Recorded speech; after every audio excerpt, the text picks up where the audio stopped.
Rasulullah sallallahu alaihi wasallam pernah bersabda, Innallaha ta'ala la yaqbalu salata ahadikum idza ahdatsa hatta yatawadda'a. Sesungguhnya Allah Ta'ala tidak menerima sembahyang seseorang yang berhadas sehinggalah ia mengambil air sembahyang.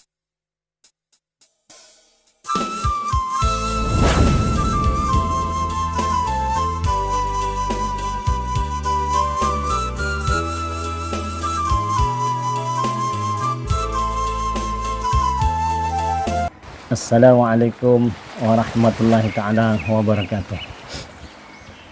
Alhamdulillahirabbil alamin wassalatu wassalamu ala asyrafil anbiya wal mursalin wa ala alihi wa sahbihi ajma'in.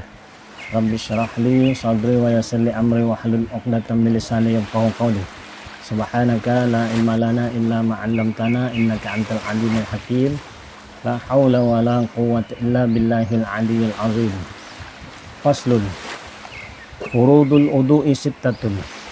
An-niyatu wa ghasalul wajhi wa ghasalul yadaini ma'al midaini ma'al mirfiqain wa mashu syai'un minar ra'si wa ghaslul rijlaini ma'al ka'bain wa tartib. Amma ba'. Alhamdulillah. Apa kabar anda semua? Apa kabar tuan-tuan, puan-puan, saudara-saudari, abang-abang, kakak-kakak, adik-adik yang dikasih sekalian. Alhamdulillah, syukur kita kepada Allah Subhanahu wa taala kerana dengan rahmat dan inayahnya setiap hari, saban hari kita masih lagi dilimpahi nikmat-nikmat darinya, ya. Dan kali ini kita masih lagi mendapat nikmat, masih menghidup udara segar, masih hidup, dan kita masih bersama lagi. Kita menyambung lagi kuliah-kuliah kita menyambung lagi kuliah untuk kita menuntut ilmu, ya. Semoga kita tergolong dengan golongan orang-orang yang bila menuntut ilmu itu para malaikat merendahkan sayapnya memayungi. Didoakan oleh mereka-mereka penghuni langit dan didoakan oleh penghuni-penghuni bumi, termasuk para binatang mendoakan mereka-mereka yang menuntut ilmu. Moga-moga itulah kita. Ya, kerana kali ini kita melihat video ini dengan niat kita juga nak menuntut ilmu, ya. Pernah Rasulullah sallallahu alaihi wasallam bersabda, Babun minan ilmi yata'allamuhu rajulu khairul lahu minad dunya wa ma fiha. Yang artinya, satu bab daripada ilmu yang dipelajari oleh seorang lelaki terlebih baik baginya dari dunia dan barang yang ada dalamnya. Terlebih baik bagi dari dunia dan isinya, dan apa yang ada dalam dunia itu, maka isi dunia itu. Hadis riwayat Ibn Hibban. Begitulah mulianya orang menuntut ilmu. Saudara-saudara sekalian, kita menuntut ilmu walaupun satu bab, maka dia terlebih baik daripada dunia dan isinya. Moga-moga kita menjadi orang yang menuntut ilmu walaupun hari ini kita belajar lagi satu bab, tapi ilmu yang kita pelajari ini lebih baik dari dunia dan isinya. Moga-moga dengan selalu menuntut ilmu ini makin berkuranganlah kejahilan kita. Moga-moga dengan menuntut ilmu ini makin bercahayalah hati kita, kerana ilmu itu cahaya, jahil itu kegelapan. Moga-moga dengan menuntut ilmu ini juga kita makin menjadi orang yang alim. Dengan ilmu yang ada ini menjadi panduan untuk kita dalam kita menyuluh kehidupan kita, menyuluh amal ibadah kita. Moga-moga segala amal ibadah yang kita lakukan itu diterima dan diredai oleh Allah Subhanahu wa taala. Saudara-saudara yang dikasihi sekalian, tidak lupa juga kita berselawat ke atas Rasulullah sallallahu alaihi wasallam, Nabi yang mulia. Apa saja yang dikaitkan dengan Nabi itu sebenarnya mulia, ya. Kita masih lagi berada di bulan Maulidur Rasul, maka selawat dan salam sepatutnya kita perbanyakkan, kita tingkatkan kepada Rasulullah sallallahu alaihi wasallam kerana mengenang jasa-jasanya kepada kita. Moga-moga di akhirat kita digolongkan orang yang diterima oleh Rasulullah sebagai umatnya dan mendapat syafaatnya. Saudara-saudari yang dikasihi sekalian, kita belajar lagi, kita sambung lagi bab fiqh kita. Ya, insya-Allah dizikirkan Allah akan datang kita akan mengaji bab-bab tauhid ataupun tasawuf. Tapi sementara ini saya rasa penting juga untuk kita membetulkan ilmu-ilmu asas fiqh kita. Jadi kali ini kita sampai kepada bab berwudu, ya. Fardu wudu itu ada 6 perkara. Pertama, niat. Kedua, membasuh muka. Ketiga, membasuh 2 tangan hingga ke siku. Yang keempat, menyapu sebahagian ataupun sedikit daripada kepala. Yang kelima, membasuh 2 kaki hingga ke mata kaki ataupun buku lali. Yang keenam, tertib. Jadi yang inilah kita akan bincangkan, dan mungkin kuliah wuduk ni kita mungkin buat agak panjang ataupun bersiri ya. Kita akan bagi-bagikan kerana kuliah wuduk ni macam juga kuliah sembahyang yang akan kita bicarakan nanti akan datang insya-Allah. Perbahasannya panjang ya, isu-isunya ataupun masalah yang perlu dibincangkan untuk kepahamannya agak panjang. Jadi insya-Allah kita mungkin akan buat 2-3 siri tentang bab wuduk saja. Ya, sebab kita tak mau terlalu panjang takut boring, kita akan buat insya-Allah dengan izin Allah mungkin dalam setengah jam lebih sedikit setiap kali kuliah tu ya. Jadi kita mulakan. Rukun wuduk itu ada 6 perkara. Kena ingat itu asas. Wajib semua umat Islam mengetahui rukun wuduk atau fardu wuduk itu ada 6 perkara. Waktu saya mengaji dulu di pondok dulu, ustaz yang mengajarkan saya itu berkata sambil dia bergurau untuk mudahkan ingat, rukun wuduk 6 perkara. 2 kering, 4 basah kata dia. Sampai hari ini saya ingat, mudah menghafalnya. 2 kering, 4 basah. Maksudnya yang kering itu ialah pertama niat, yang kedua tertib. Itu kering. Tapi bukanlah tertib itu nombor 2, tertib itu tetaplah nombor 6. Tapi yang 4 lagi yang basah itu ialah membasuh muka, membasuh tangan, membasuh sedikit, menyapu sedikit kepala dan membasuh 2 kaki. Itu 4 perkara yang basah. Yang kering ada 2. Jadi rukun wuduk itu ada 6 perkara. 2 basah, 4 kering. Senang nak ingat ya. Jadi saudara-saudara yang saya sekalian, wuduk ini ya difardukan ketika Rasulullah sallallahu alaihi wasallam Isra Mi'raj, sekali dengan solat ya. Sekali dengan Rasulullah sallallahu alaihi wasallam menerima sembahyang, solat, maka difardukan juga wuduk itu. Walaupun sebenarnya wuduk itu telah diwajibkan ataupun disyariatkan kepada umat-umat dahulu, Nabi-Nabi sebelum Rasulullah SAW. Cuma kelebihan Rasulullah SAW di zaman Rasulullah, kita wuduk kita ada menyapu kaki, menyapu kepala dan sedikit kaki. Begitu ya. Sebelumnya syariat umat-umat dahulu tidak ada begitu. Jadi sejarah ataupun sedikit kesimpulan wuduk ini, dia diturunkan, difardukan sama sekali dengan solat ketika Rasulullah sallallahu alaihi wasallam Isra Mi'raj ya. Kemudian Rasulullah sallallahu alaihi wasallam pernah bersabda,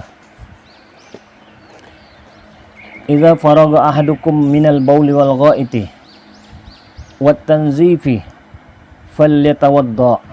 Lebih kurang ayatnya ya. Maksudnya artinya apabila selesai seseorang kamu daripada buang air kecil dan air besar, daripada kecil dan berak, dan daripada bersuci, yakni beristinja, maka hendaklah ia mengambil air sembahyang. Ini hadis sallallahu alaihi wasallam tentang dalil ataupun perintah berwuduk ya. Kemudian Rasulullah sallallahu alaihi wasallam bersabda lagi, "Innallaha ta'ala la yaqbalu sholata ahadikum idza ahdatsa hatta yatawadda." Maksudnya sesungguhnya Allah Taala itu tidak menerima. Allah Taala itu tidak menerima, la yaqbalu sholata. Allah Taala itu tidak menerima, sungguhnya tiada menerima Allah Taala itu akan sembahyang daripada seseorang kamu yang berhadas sehingga ia mengambil air sembahyang. Hadis riwayat Tirmizi itu hujah. Maknanya kalau dia orang nak sembahyang, mau tak mau dia kena ambil wuduk dahulu ya. Sabda Nabi sallallahu alaihi wasallam lagi, la yuhafiz 'alal wudu'i illa mu'min. Tiada memelihara atas wuduk itu melainkan orang mukmin. Mana wuduk ni berlaku diperintahkan kepada kita saja yang Islam dan yang beriman, yang mukmin. Riwayat Hakim. Tidak ada wuduk di kalangan agama-agama lain ya. Kemudian itu antara dalil-dalil atau hadis-hadis Rasulullah SAW tentang wuduk ya. Kemudian wuduk ini ada 2 hukum. Ya. Hukumnya maksudnya dia boleh jadi fardu dan juga boleh jadi sunat. Wajib atau fardu wuduk itu ketika hendak menunaikan ibadah seperti sembahyang. Ya, ketika kita nak sembahyang, kita wajib berwuduk. Tak kiralah sembahyang fardu atau sembahyang sunat. Ataupun ketika kita hendak mengerjakan tawaf di Mekah, ya, di Kaabah. Sama ada tawaf sunat atau fardu, hendaklah kita wajib mengambil wuduk. Tidak boleh melaksanakan solat dalam keadaan tidak ada wuduk. Tidak boleh bertawaf dalam keadaan tidak ada wuduk. Kemudian itu satu lagi, kita wajib ada wuduk ketika kita hendak menyentuh Al-Quran. Itu keadaan wajib. Tak ada wuduk tak boleh sentuh Al-Quran. Kita ada wuduk tak boleh sentuh Al-Quran dan lain-lain. Ada lagi lah perkara-perkara itu. Maksudnya wajib ketika itu, hukum berwuduk itu wajib.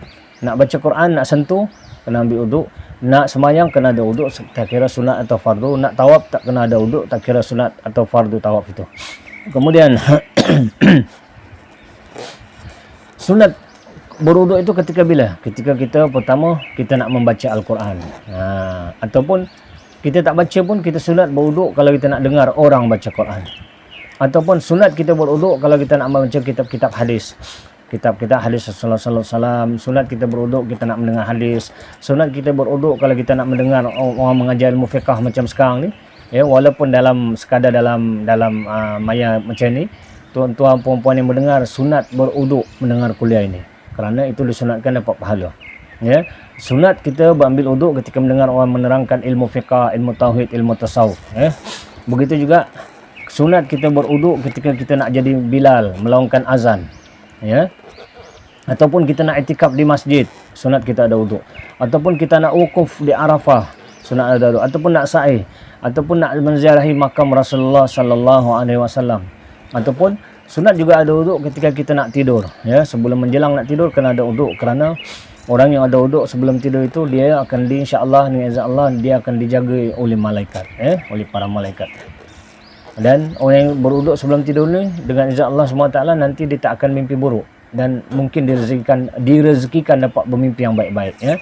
Kemudian sunat juga kita ambil wuduk ketika kita menguruskan jenazah ataupun mengusung jenazah, membawa jenazah ke perkuburan. Kemudian kita sebenarnya orang Islam disunatkan berwuduk dalam keadaan apapun. Kerana orang yang selalu berwuduk ini dia dilindungi Allah, dilindungi para malaikat, dan syaitan dan iblis, jin syaitan yang jahat ini tidak akan dapat mengganggu orang yang berwuduk, insya-Allah, ya. Jadi dalam syariat berwuduk itu menyentuh Al-Quran itu disyariatkan. Artinya sebelum sentuh Al-Quran kena ada wuduk. Disyariatkan berwuduk sebelum menyentuh ataupun kalau kita nak bawa Quran. Ya, tidak disyariatkan kalau sekadar membacanya.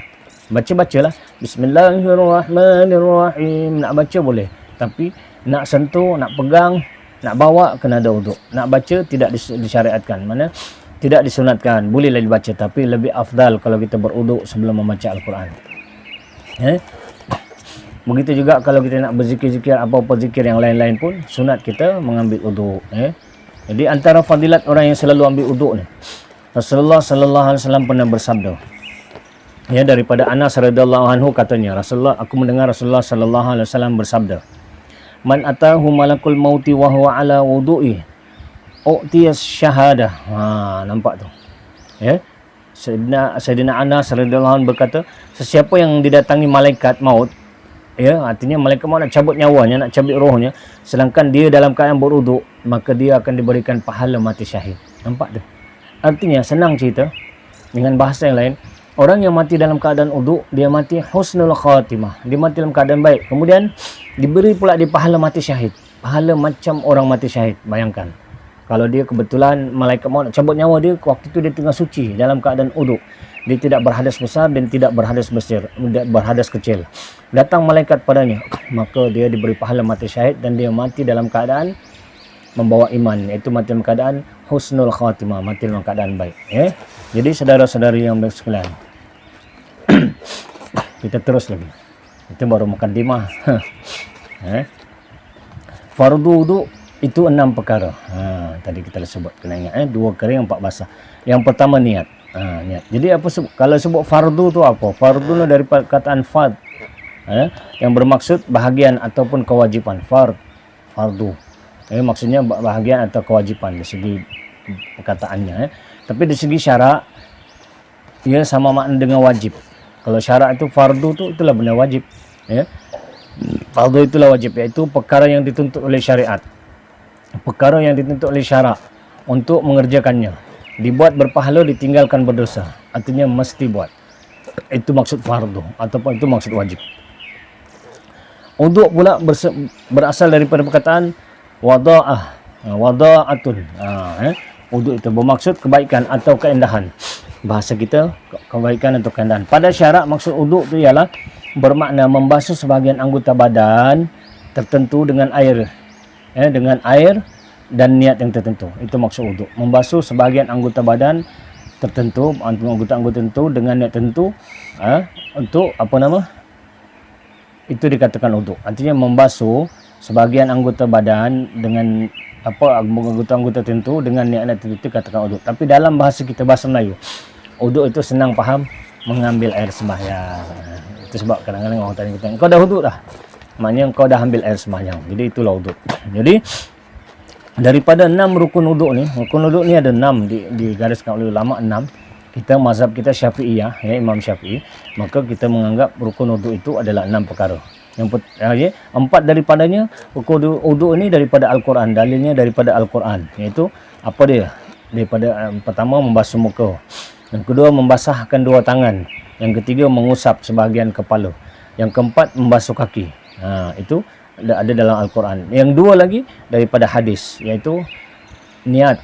Yang kedua tertib. Pertama niat dan kedua tertib, begitu ya. Jadi apa itu, niat itu bagaimana? Niat itu ketika kita mula membasuh muka. Itulah niat wuduk. Mula-mula kita nak basuh muka kita tu, ketika itulah kita memasang niat. Ya. Jika sudah berniat seawal membasuh tangan, hendaklah kita kekalkan.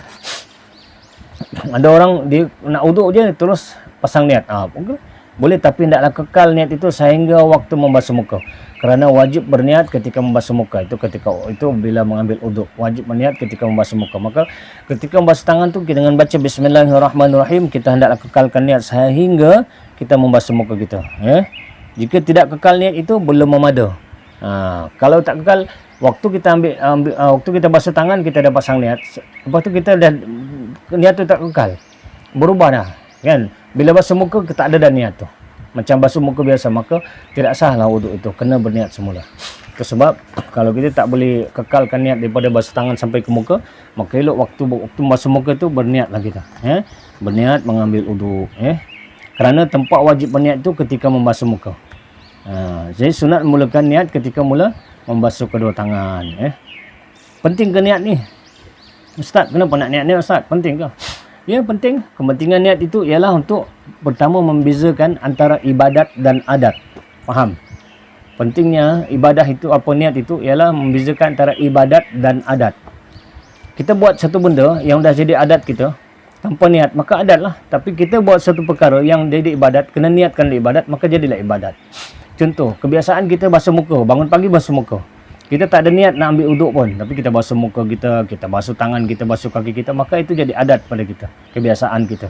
Tapi kalau kita niatkan basuh muka, basuh tangan, basuh kaki itu semua adalah untuk berwuduk, maka jadilah ibadat. Jadi antara kepentingan niat yang pertama, membezakan ibadat dan adat, ya.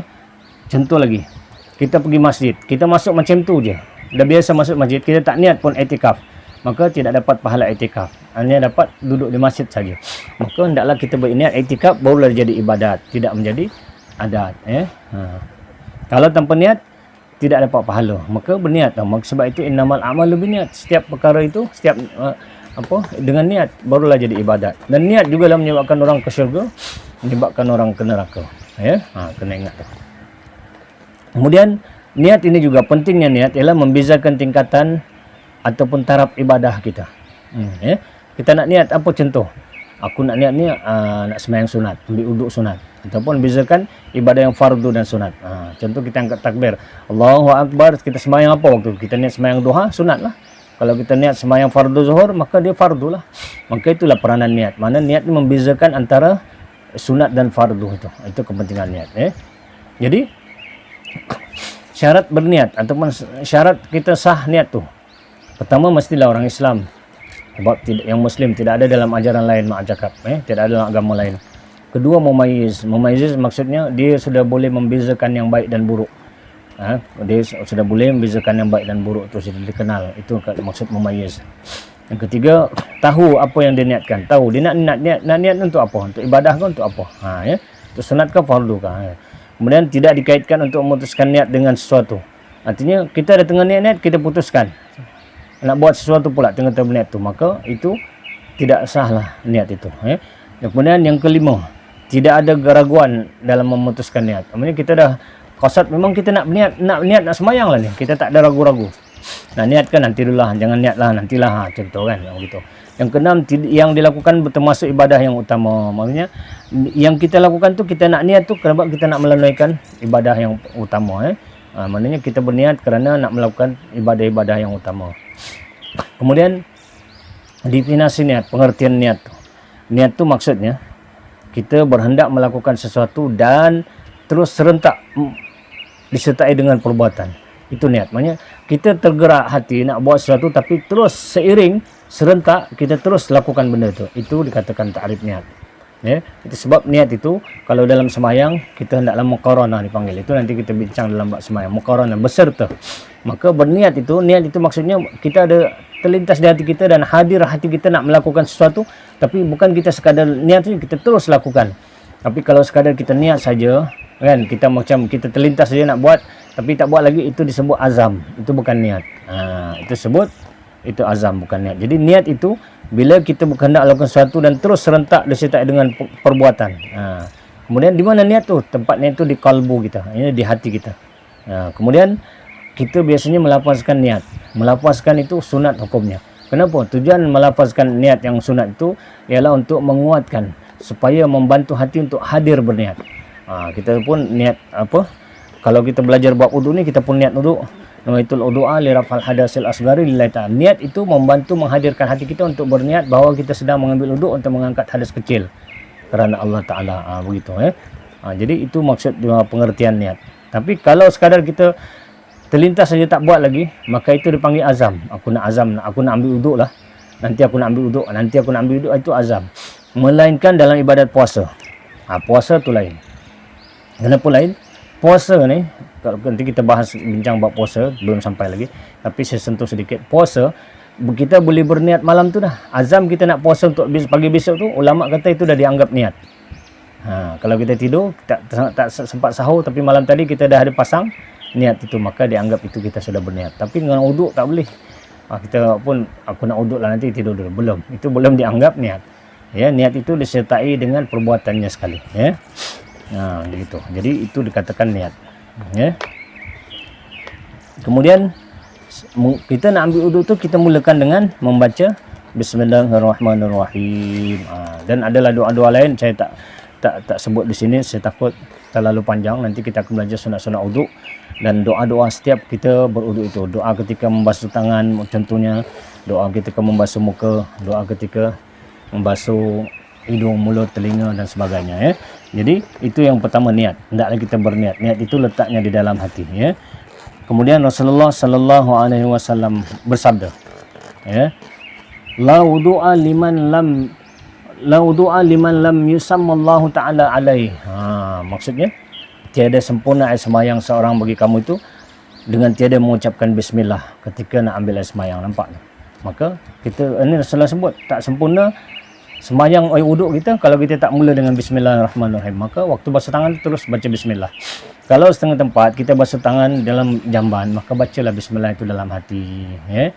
Jangan baca kuat-kuat, nanti setengah ulama kata makruh, setengah ulama kata haram. Kita tak sesuai menyebut kalimah Allah di tempat yang kotor, tempat yang tak sesuai. Ya.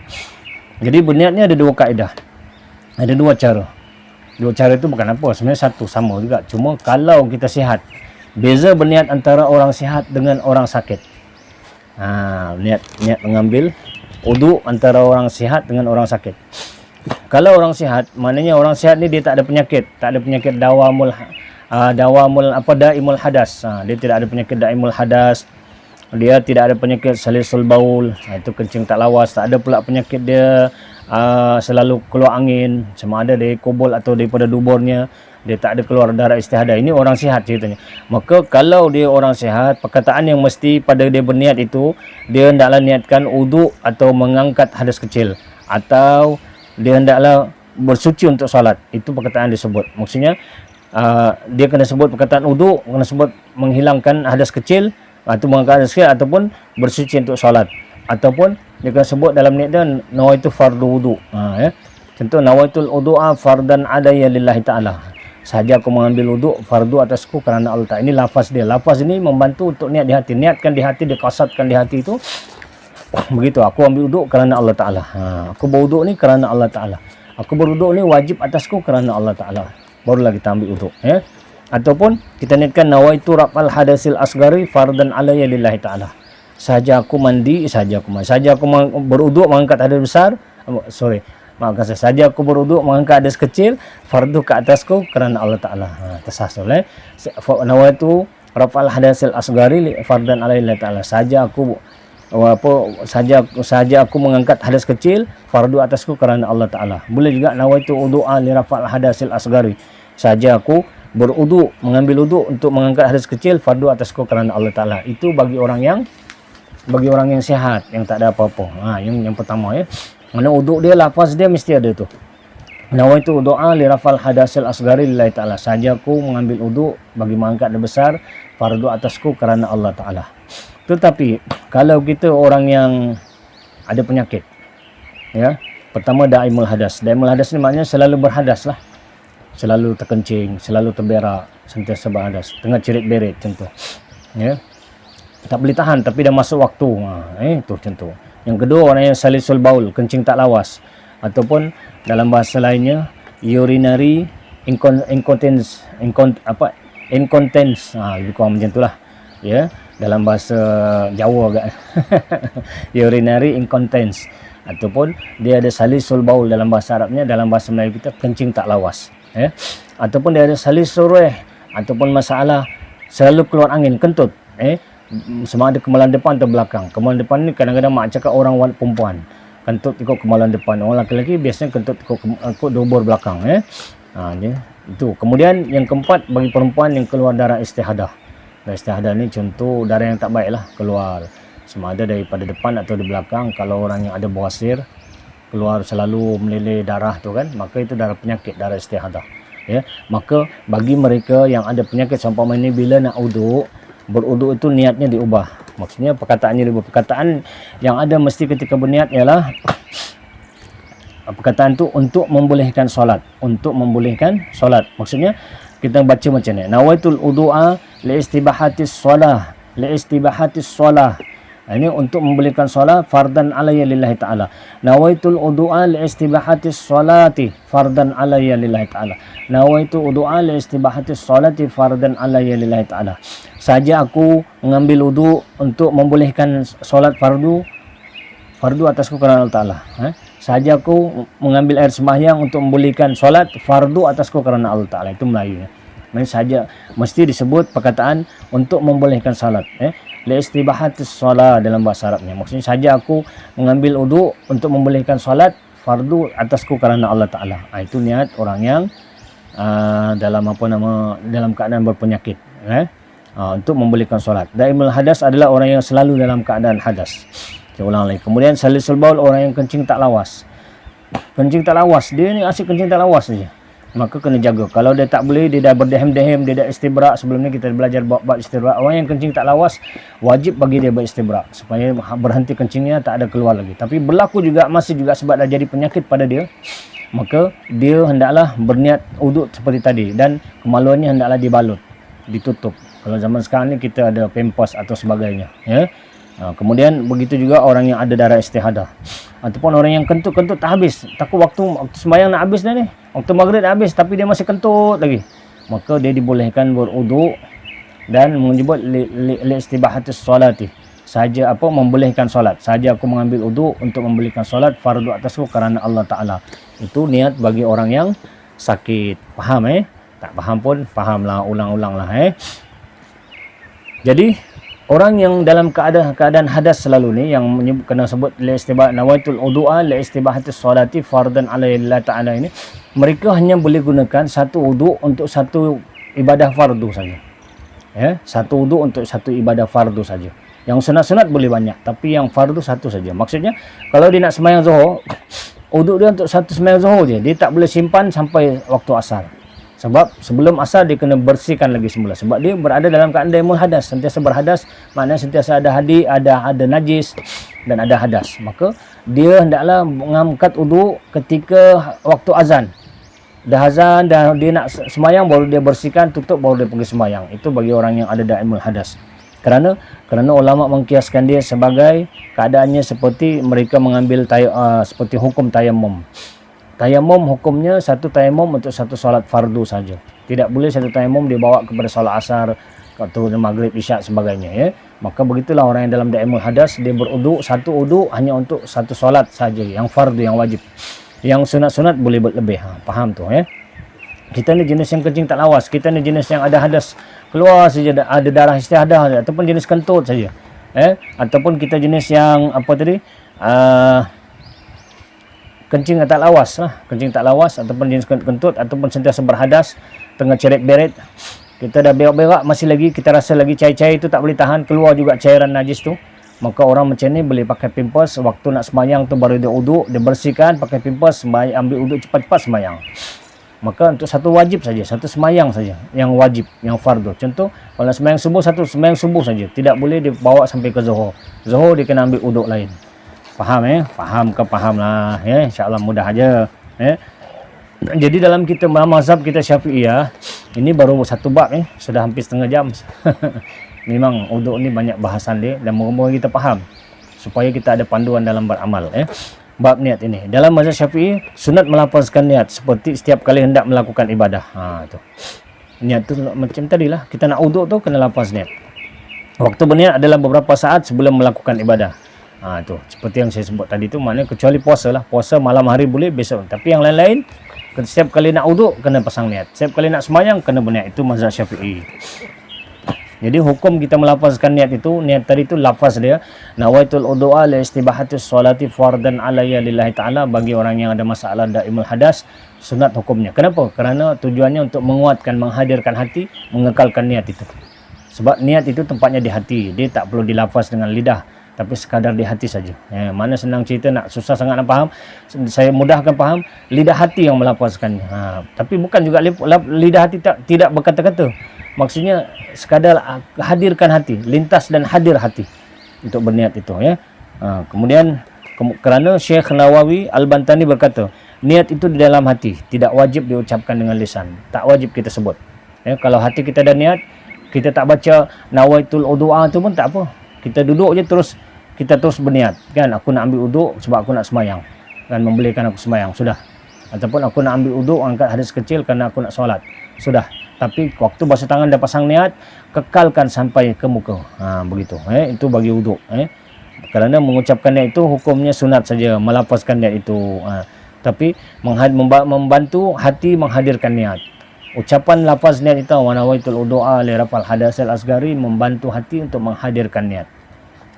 Faham Itu baru bab yang pertama, iaitu rukun yang pertama dalam wuduk, iaitu niat.